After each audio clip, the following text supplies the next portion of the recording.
Hey guys, NVIDIA here for the ScanPro Gaming tab for another video review, and in fact our first 900 series card on the channel. It's perhaps a little bit overdue, but it's the EVGA GTX 970 Superclocked SSC edition featuring the ACX2.0 Plus cooler. Now, a lot has changed from the reference design, some of which we'll have to go into in a minute, and again, this is me going into it from reading about it since it is my first 900 series card, but there is a lot to have improved from my 780 Ti Superclocked edition from EVGA, most notably for those of you out there that are YouTube content creators or just like live streaming or capturing your gameplay, they've increased the bitrate via shadow play on the 900 series from 50 megabytes per second all the way up to 130. So not only is your 1080p footage going to look great, and 1080p benchmarks are what we're focusing on today, but also those of you that are jumping up to 1440p or 4K, buying into a 900 series card is definitely the way to go, because that 130 megabyte per second is definitely going to make everything look that little bit crisper on the final end product. But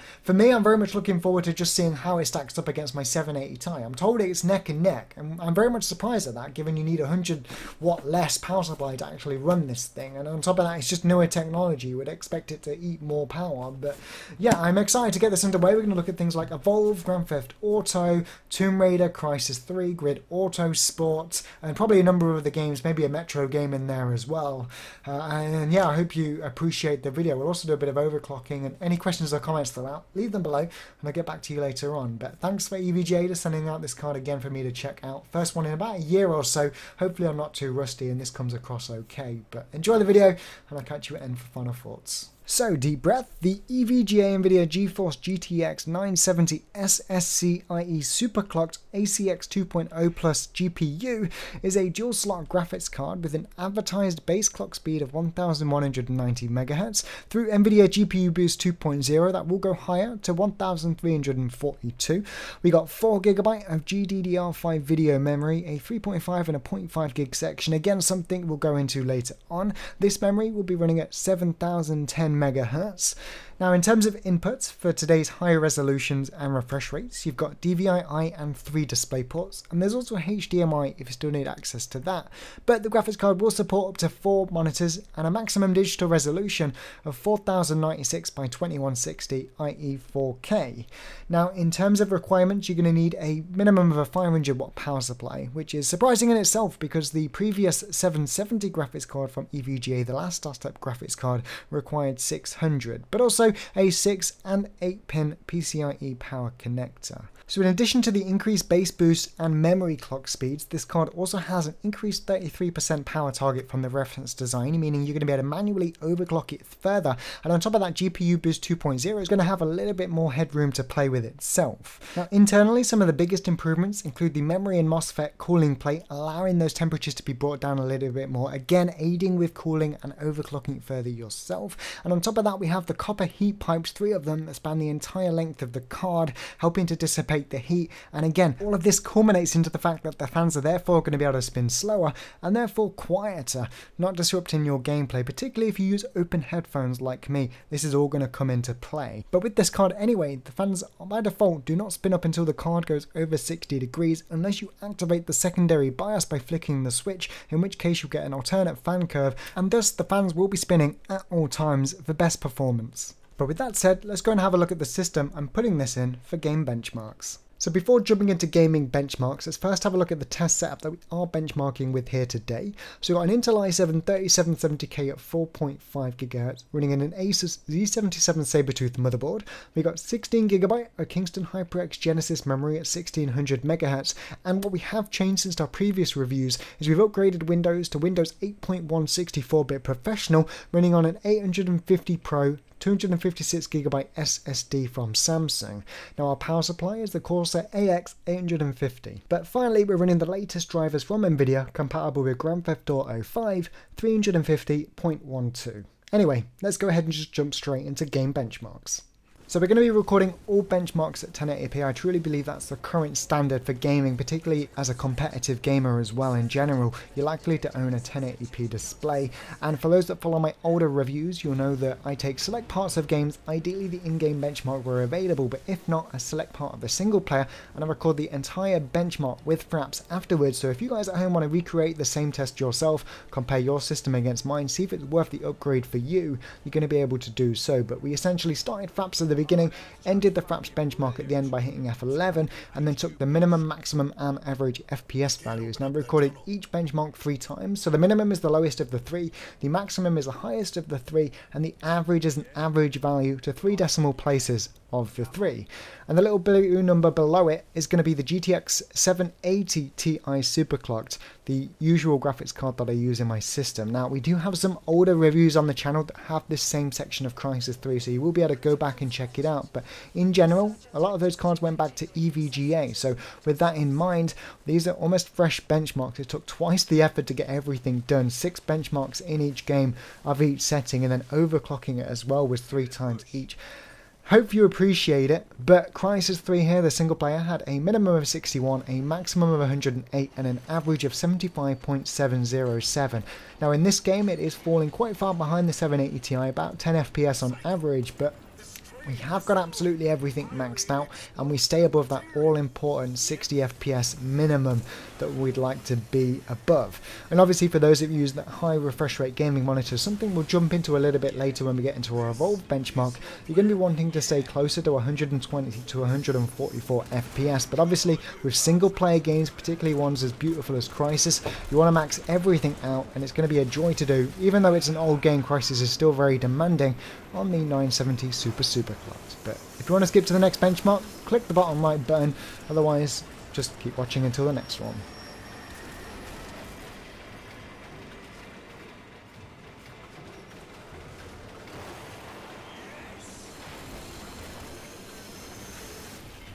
So for our second benchmark, it had to be one of my favourite single player games on the PC. A great port from console, you would say, Tomb Raider 2013. Yes, it's getting a little bit old now, but to be fair, there's not a whole lot of games that have been released since then that haven't already been put on old engines, cough hardline. But Tomb Raider scored a minimum of 83, a maximum of 145, and an average of 113.228, which if you look against the 780 Ti Superclocked, actually beats it, which is very impressive. Now, I did choose to use FXAA for the anti-aliasing because even though in some games FXAA seems to introduce blur on the edges, obviously compared to MSAA it's never really going to be as strong, but in Tomb Raider it's that or SSAA. Now, I'm not seeing any blur on FXAA. I think it looks very good in Tomb Raider and fantastic implementation, so I don't think it's worth dropping the FPS for SSAA. You don't really see any improvements at 1080p, and on top of that, the more FPS you can get to stick to that higher refresh rate monitor, the better. So very much impressed here with Tomb Raider. So for our third game, it's Sleeping Dogs, the definitive edition. We got a minimum of 89, a maximum of 148, and an average of 118.572. I chose to go with FXAA again, as I don't think it's a blurry implementation, and again, it's not worth the performance hit of enabling the extreme anti-aliasing option and taking advantage of SSAA. Because, for example, to do that, we did 2 tests, and 50.353 on average and 52.977 on average, below 60, and our minimum values after enabling the extreme setting were 35 and 34 respectively, again all on the 970 Superclocked. And if we compare the result here, 118.572 against the 780 Ti Superclocked result of 121.874, I think that's personally something that we can make back if we decide to manually overclock the 970, something which we're going to do after this section. But yeah, in general, very much impressed with the 970 performance on Sleeping Dogs, and if you haven't already played the single player, I definitely recommend you check out this definitive edition. It's definitely worth a playthrough.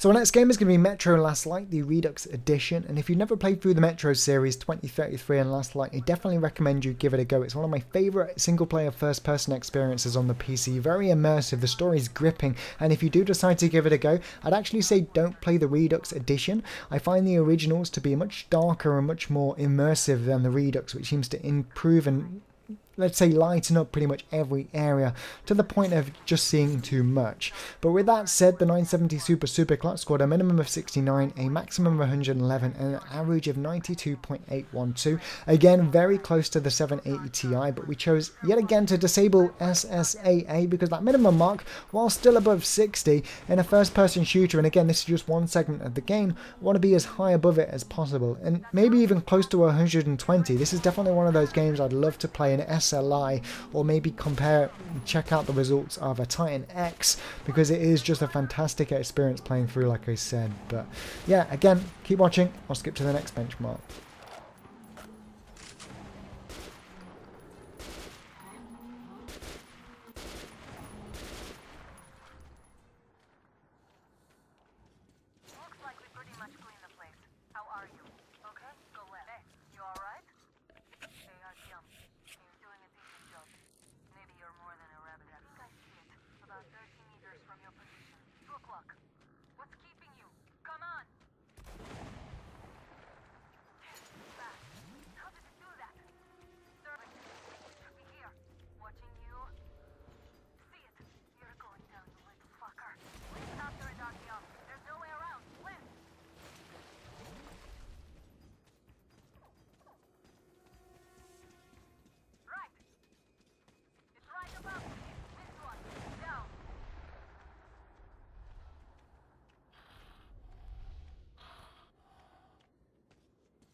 So our next game is going to be Grid Autosport, and actually one of the first grids I've not really put any time into. I still have 0 races on my profile, and I probably spent more time in the benchmark tour than I have driving around in Time Attack even. Maybe I'm waiting for Project Cars next month, but who actually knows if it's going to come out at this point? It's been delayed that many times. But Grid on the PC is always one of those games you get so much customization in terms of video options, and here on the 970 Superclocked in Autosport scored a minimum of 93, a maximum of 140, and an average of 111.025, dancing very close here to the 780 Ti Superclock, and again via overclocking later could definitely push above it. But if I was to reference the Ti, the 780 Ti benchmark results, on average we had one that was below 111 and one that was above at 115. So the 780 Ti is up and below it at points, and I'm very much impressed here with the 970 performance here in Grid Autosport, and personally I'd actually consider dipping down some of those settings to stay above 120 in all times, because even though in a racing game you don't really need to go that high, running anything above 60 is a great experience. The sheer fact that you're that close to it would probably push me toward doing it. Drop some of those ultra settings to high. But yeah, very much impressed here with Grid Autosport, and again, skip on or keep watching.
So for our penultimate game, we have what many consider to be the spiritual successor to Left 4 Dead. The same developers, Turtle Rock Studios, it is Evolve. 4v1, monsters vs humans. Essentially, if you want to recreate this test, jump into solo mode, select Fusion Plant on the hunt, and play as the Goliath and run this route, eating the Snapjaws when I eat the Snapjaws, or the big lizard things, essentially. And yeah, you'll be able to recreate that test yourself.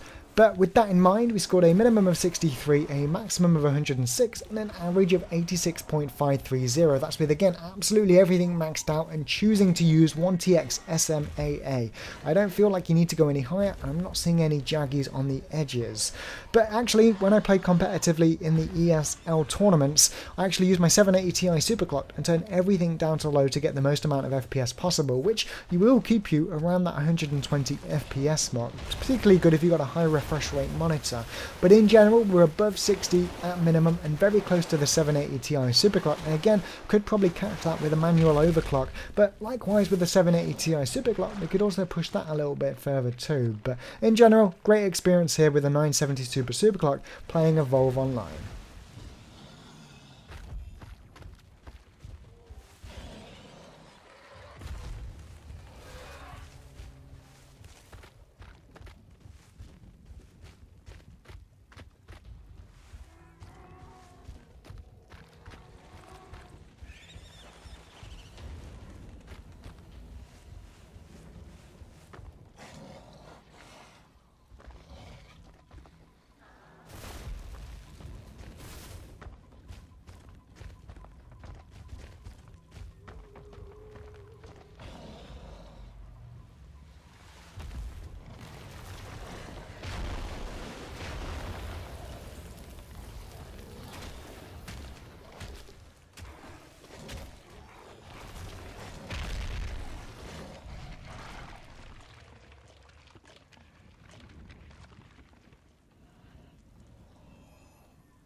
So our final game had to be Grand Theft Auto 5, released just days ago. We're running game ready drivers 350.12 just to reiterate, and we've chosen this section of the benchmark because whilst loading between different scenes, you actually get abnormal FPS results. But this is as good a scene as any to pick, and just look how gorgeous the water looks, and this game looks fantastic almost every frames per second you get in it. But we've got most of the settings maxed out. We've chosen to use 4x MSAA as I don't think there's a benefit of jumping to 8 at 1080p. We've got FXAA as disabled as that does introduce a blur, and NVIDIA TXAA introduced more of a cinematic blurry image. Kind of a headache after a period of time playing with it, but it can be good if you're creating YouTube videos and that kind of jazz. Now we have chosen to leave extended distance scaling at 0%. That's because with all of those settings on the right hand side, we're using 2700 megabyte of video memory. If we were to set extended distance scaling to 100%, therefore making draw distance 200%, we'd be using 3156 megabyte, which is above the threshold of the 780 Ti, and you're going to see performance dips start to creep in there. So I wanted to make it a fair test, but a minimum of 42, a maximum of 90, and an average of 62.345, which is very, very close to the 780 Ti. There's nothing in it. Different benchmarks would give you different results. Now, I want to point out that minimum value, yes, it's on the lower side. So if you are running a 970 superclock, you will be wanting to dip down some of those settings. And I think you'd be looking at Titan X, a single card at least, to give you good enough frames per second to run everything on Ultra all the time. I don't really like dipping below 60, so day to day I run quite a few of those settings on high rather than Ultra. And I'd actually consider dipping some of those settings down in order to have that extended distance scaling available to me at all times at a good frame rate. But very impressed here with the 970.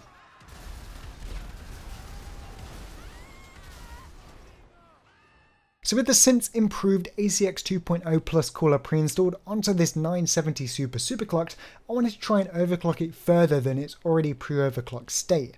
So before jumping into the results and looking at my overclock itself, I would firstly want to touch a little bit on GPU Boost 2.0 and how it's been working in our results so far and how it's going to work in tandem with our future overclock. So essentially, GPU Boost 2.0 is designed to dynamically alter our clock speeds until the graphic card hits its thermal design power, TDP limit, in other words, temperature. So the leftmost image displays a GPU clock speed of 962, which is actually below the 1190 MHz clock speed. That's because in 2D mode, the GPU will automatically underclock itself to run slower than the clock speed to conserve energy and just use less power in general. But that base clock speed represents the minimum clock speed the graphics card is guaranteed to achieve during intensive 3D applications that push the GPU to its maximum maximum thermal design power limit. It's likely to go above that, and that 1342 MHz boost clock speed is the average speed a user is likely to see when in those 3D intensive applications. But this of course all comes down to the temperature in your room, the temperature in your case, airflow, so on and so forth. And that middle screenshot shows our Precision X whilst doing our benchmarks running at 1379 above that boost clock speed. And whilst that's given us very satisfying results, we want to go further than that. So what we simply did was increase the power target and the GPU temperature target to 110 and 90 degrees respectively. We left the priority on the power target and increased the GPU clock offset and memory clock offset in increments of 20, stress testing it in OC Scanner X available from EVGA.com along the way until we experienced artifacts or NVIDIA's driver crashes, and then we rolled back a little bit to find our maximum limits, which was plus 100 on the GPU clock offset and plus 400 on the memory clock offset, giving us a nice tasty overclock, eventually running, as you can see there, at 1479. But with that said, GPU Boost 2.0 is going to continue to work even after this overclock, therefore offering a safe and free way to improve performance for both new and experienced users. And I'm by no means an experienced overclocker. I learned myself by watching other people's YouTube reviews and reading various forums. And I mean, we've done all this without even altering the voltages or playing with the dual BIOS. So you will actually be able to push the card further than this if you're more of an experienced overclocker. But with that said, let's go ahead and just jump into Overclocked benchmark results, because to be honest, they're quite impressive. So our Overclocked benchmark methodology was pretty much straightforward. We simply took our previous average FPS benchmark results from the boost clock speeds and compared them with our now further overclocked superclocked GTX 970, which, although is becoming a bit of a mouthful, the results certainly speak for themselves. An 8.42% increase in Crysis 3, a 9.69% increase in Tomb Raider, which is just insane, a 3% increase in Sleeping Dogs Definitive Edition, a 7.06% increase in Metro Last Light, a 5.01% increase in Grid Autosport, and a 6.05% increase in Evolve. Now, before we move on to talk about GTA 5, I think it's important to point out that all 6 of these games I've mentioned so far achieved a minimum FPS of at least 60 before our overclock, well above that in fact. So moving into our overclock results, it's just pushing it further past that point, and anything over 60 for a lot of people is simply a bonus, unless of course you use a high refresh rate gaming monitor like me and you might play competitive Evolve, in which case you want to hold 120 to 144 FPS. But if you're one of those people, you're also going to be happy to turn down some of the graphics settings to give yourself a cleaner view on what's going on the screen anyway, in which case if you drop down to low or medium in something like Evolve, you're going to be holding 120 FPS. Now GTA 5, kind of a different story. Before our overclock, the minimum FPS was 42 over 3 tests. Now after our overclock, the minimum FPS is 46, also increasing the average FPS by 7.41%. And let's not forget, these are my custom Grand Theft Auto 5 settings for the benchmark. We had the extended distance scaling set to 0% for example. It's close to max out, but not quite. So I went back and for fun and giggles, I increased that to 100%, effectively making the distance scaling, the draw distance, 200%. And with that, we redid the benchmarks without the overclock and scored a minimum of 37 and a maximum of 53.768, about 9 FPS down on average and now below 40 at minimum. And then after our overclock, we had a minimum of 39, still below 40, and an average of 57.538, still below 60. Now, I'm not trying to bring the 970 superclock down here. I mean, it outperforms my 780 Ti in a lot of benchmarks, and that's absolutely insane. Perhaps thanks to that ACX2.0 plus cooler they've got on there, allowing us to even overclock it further. And I mean, if you cast your eyes over to the right side of the screen, look at our temperatures here. 44 in idle, 74 after GPU Boost 2.0, pushing it to 1379, and 80 to 1479 after our overclock. And not even that, but the fan speed basically locked to 36%, not hard locked, but the graphics card running the automatic fan control speed that it has out of the box just chose not to go faster than that. It's barely audible, and this is what it's going to be running like out of the box. It really is a great product. It's just that Grand Theft Auto is worth every single frame per second it throws at you. It looks absolutely drop dead gorgeous, and the scale of it is immense. So essentially what I'm saying is it gives me one of two options for you as a buyer. Either you need to run everything on Ultra and invest in a G-Sync monitor, which despite the lower FPS below 60, syncing your refresh rate to your in-game FPS will actually give you quite a smooth experience and it might be playable. Or secondly, you need to consider dropping down some of the settings in the game, which isn't the end of the world actually, because quite a few of them have a negligible impact on image quality and yet give you a large FPS boost. That, or just invest in a more powerful card, maybe a 980 or a Titan X, but I'm not even sure a 980 could max everything out in this game at all times and stay above 60. A Titan X possibly, and if you were to check out the Hexus review of the SLI 970 Superclock where they benchmark games all the way up to 4K, you'll actually find that it outperforms those cards as well. And if we were to go on and mention the video memory on the GTX 970 and how it handles it differently to the 980 in that there's two sections, a 3.5GB and a 0.5GB where the card has priority access to the 3.5 first, then the Hexus review would suggest that even if the final 0.5GB is slightly slower, you're still getting more benefits by buying into SLI and saving some money than picking up a single Titan X in terms of FPS at higher resolutions. And again, that's with a huge presumption that said game supports SLI well. Otherwise, yeah, you might actually get more FPS out of a single 980 or Titan X. It's all about situation. But that is dancing dangerously close to final thoughts, so let's go ahead and wrap up. So final thoughts then for the EVGA NVIDIA GeForce GTX 970 Superclock that I further baby overclocked with the ACX2.0 cooler. Well, firstly, baby overclock in the fact that, again, you can go into it and change voltages and mess around with that to push it further. But considering my overclock gave a 9% increase in Tomb Raider alone and brought it above the 780 Ti and a lot of benchmarks, kind of says it all really. I just don't think the improvements hit me as hard as they perhaps could have, given that I did use the 780 Ti for the last year. The improvements and jumping to this, I mean, they're kind of outside of games really, because I could overclock the 780 Ti and get that back, but the fact it goes toe to toe with my 780 Ti is amazing, especially when you consider it requires 100 watts or more less power to actually run. But you get that increased bitrate per second capture in NVIDIA Shadowplay, which is great, particularly at higher resolutions and keeping things crisper at 1080p. On top of that, it's deadly silent when you're playing games, so if you have an open headset like me, when I'm listening and playing games and listening for those footsteps, I'm quite a fan. 36% by the way, again, going back to that, when I'm in basically full load, stress testing in OC Scanner X, likely to be lower than that as well when I'm actually playing games, is insane. I can barely hear it, and right now all I can hear is my case fan, and that's because the fan doesn't even turn on at such low temperatures. So I mean, it's a great card, and if you're in the market and you need something, check it out. But for me, we're in a weird time at the moment. I mean, Hardline was released on old tech. It might as well be a DLC for Battlefield 4. Let's face it, everyone's saying it. You probably agree with me.